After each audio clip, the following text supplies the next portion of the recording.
You've probably heard stories about the dark web, secret markets, hackers, little Fortnite kids hiring a hitman to kill the math teacher, etc. But what exactly is the dark web? Let me explain. First, we have to understand how the internet works. Basically, the internet is a wire, a very, very big wire. This wire is connected to a lot of computers, and all of them have a special IP address, which looks like this.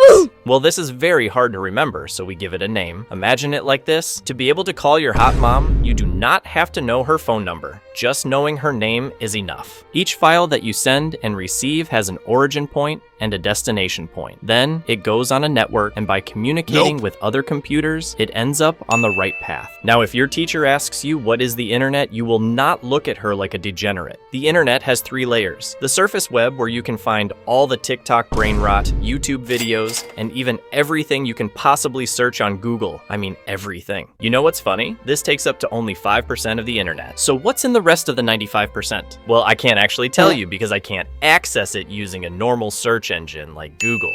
The second layer, which is called the deep web, takes up to 90% of the internet. Basically, the deep web is everything which is password protected and anything like that. But there is another level, the dark web.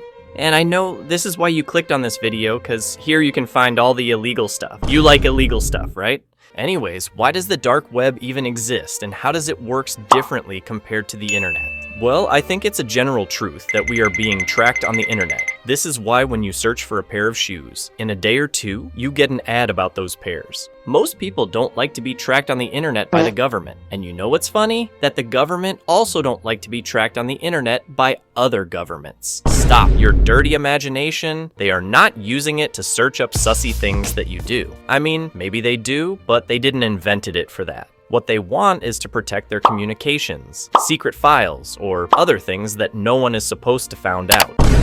In 1990, the US Naval Laboratory invented something called onion routing, so they could protect their files. And basically, this onion gave birth to the dark web. An onion? The duck are you talking about? You are probably thinking. But yeah, basically onion routing protects any data transmitted through it by wrapping it into multiple layers of encryption. This way, only the sender and the receiver are able to unencrypt it. Let me give you a simple example. You have to send a super important file through the dark web because it is so important that if anybody finds it, you will probably be cooked. When you send the file, your file gets wrapped up into multiple layers of encryption, and it has to go over a bunch of checkpoints in order to be decoded. Only the file knows the path, and with each checkpoint, one layer gets decoded. Eventually, the file arrives at its final destination, and it can be seen normally. Well, this was very useful for the government because they were able to send super important files anonymously without anyone knowing it was them. Okay, I lied. Everyone knew it was them because only they were using it. And if a hacker somehow managed to put his dirty hands on that super important file, it wasn't good for the government. So they had to make a terrible decision. They had to open this completely anonymous internet service to the public. Yes, even for those people who sleep with socks.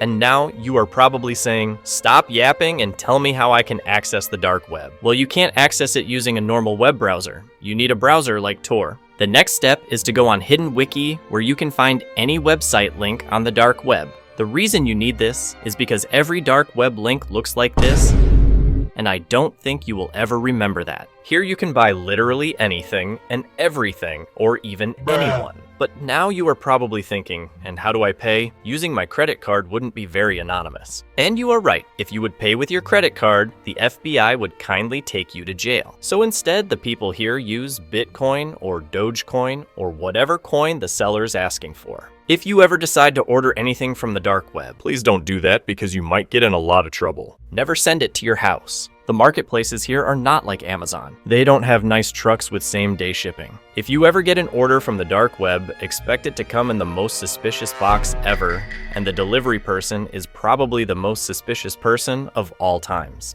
if it ever arrives. Why you should never go on the dark web? Well, actually, being on the dark web itself, it is not illegal, but it can get you in a lot of trouble. If somehow you reveal your personal information, your identity might be stolen, or even worse, you might be on the hit list. If you ever decide to buy something from the dark web, well, I have bad news for you. 99% of the sites are fake, and you will only get scammed. Are you serious right now, bro? And you can do absolutely nothing to get your money back. What are you gonna do? You will go to the police and tell them that you bought something illegal and you got scammed? Good luck with this one, buddy. If that wasn't enough, the government runs sites in order to catch people on the dark web. If you would order something illegal from a site run by the government, they will have all the evidence to put you in jail. Let's say you successfully managed to buy a fake ID or passport. You go on a holiday with your family, and as soon as you show your passport to the officer, you will immediately be put behind bars. Well, officers are not dumb. Today's passports, or IDs, have encrypted electronic chips inside of them and other minor details that help them decide if they are fake or not. In conclusion, going on the dark web is a really bad choice. Even if you are not planning to buy anything, because as you saw it can put you in shit situations. Would you ever dare to go on the dark web after this video? Let me know in the comments.